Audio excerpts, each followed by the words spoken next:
সাভার জাতীয় স্মৃতিসৌধে বীর শহীদদের প্রতি ফুল দিয়ে শ্রদ্ধা নিবেদন করেছেন জাতীয় নাগরিক পার্টি এর কেন্দ্রীয় নেতৃবৃন্দ। সকাল ৮টায় জাতীয় নাগরিক কমিটির আহ্বায়ক নাহিদ ইসলাম ও সদস্য সচিব আক্তার হোসেনের নেতৃত্বে বীর শহীদদের প্রতি ফুল দিয়ে শ্রদ্ধা নিবেদন করেন নেতৃবৃন্দ। শ্রদ্ধা নিবেদন শেষে এ সময় বীর শহীদদের স্মরণে তারা ১ মিনিট নীরবতা পালন করেন। পরে তারা গণমাধ্যমের সাথে কথা বলেন।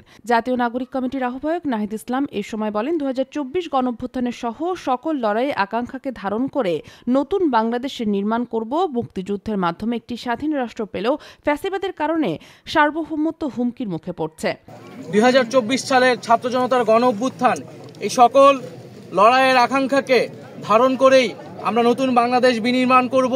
আমাদের যে গণতান্ত্রিক প্রতিষ্ঠান বারবার ভেঙে পড়েছে, আমাদের একটি গণতান্ত্রিক সংবিধান গড়তে হবে, একটি নতুন প্রজাতন্ত্র গড়তে হবে এবং তার জন্য একটি নতুন সংবিধান, গণপরিষদ, নির্বাচন প্রয়োজন জানিয়ে তিনি আরো বলেন, তরুণরাই রাষ্ট্র গঠন করবে এবং জাতীয় নাগরিক পার্টির সাংগঠনিক কার্যক্রম বিস্তার করা হবে জানিয়ে তিনি আরো বলেন, জুলাই গণঅভ্যুত্থানে বিচার দ্রুত করতে হবে বলেও বলেন তিনি। পরে গণমাধ্যমের সাথে কথা বলা শেষে তারা রাজধানীর রায়ের বাজারে ২৪-এর গণঅভ্যুত্থানে নিহতদের স্মরণে ফুল দিয়ে শ্রদ্ধা নিবেদনের উদ্দেশ্যে রওনা দেন। এ সময় জাতীয় নাগরিক কমিটির কেন্দ্রীয় স্থানীয় নেতৃবৃন্দ উপস্থিত ছিলেন।